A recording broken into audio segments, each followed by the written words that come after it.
Thank you very much. Good to have you with us today. So how many are missing and how many are reachable in Texas? Because they have to be in Texas for you to be able to, or for the FBI to apprehend them, correct? So the math is this, and that is there are 150 members of the Texas House.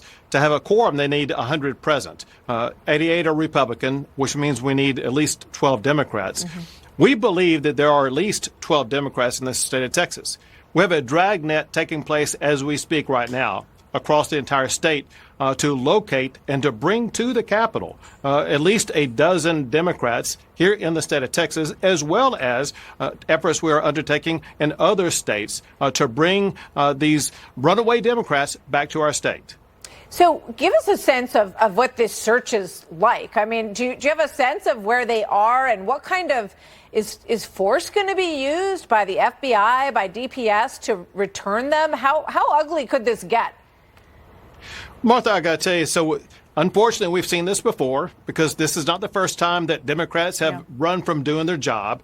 And in the past, whenever the Texas Department of Public Safety shows up, the Democrats located in the state of Texas, they say, OK, I will agree to show up, and they do so. Mm-hmm. And we think the same thing is going to happen this time when a knock comes on their door and DPS officers there, they realize that the gig is up and it's time to get to Austin, Texas. And so we do expect a quorum to be coming sometime soon. But listen, if it's not, we're not afraid because a special session lasts 30 days. And I will be calling special session after special session.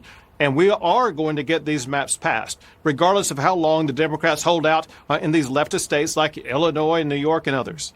So if you get 12, you've got a quorum to go ahead with this. Will you leave the others out of state, or are you going to try to pursue them or get the other states to return them? How far are you going to go?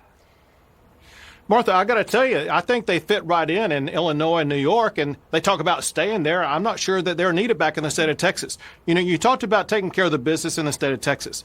It's not just redistricting, Martha. I put on this special session agenda responding to the devastating flooding, the deadly flooding took place in the state of Texas. These Democrats, because they broke quorum, have tied the hands of the state to be able to address the needs of our fellow Texans.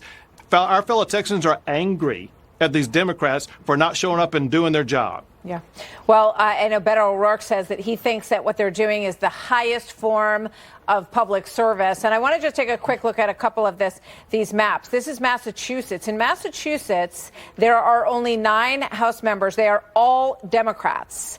And there's no GOP House member from the state of Massachusetts, despite the fact that President Trump won 36% of the vote there in 2024.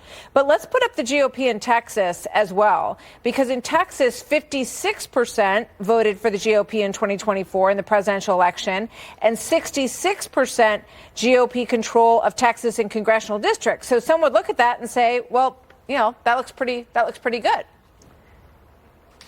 So 2 things about that, Martha. One is one of the surprising developments of all this is the revelation of the gerrymandering in California, in Illinois, in New York, and Massachusetts, like what you were talking about. Americans had no idea the way that they had drawn those lines. The other thing, Martha, is this, and that is 4 of the 5 districts that are going to be added are predominantly Hispanic districts. We're ensuring that Hispanic voters and all voters in the state of Texas are going to be able to vote for their candidate of choice, which happens to be Republican. Democrats have turned their backs on Hispanic voters and others, and those voters are coming to the Republican Party. All right. We're going to watch closely. We'll see what happens. Governor Abbott, thank you very much. Good to have you here today.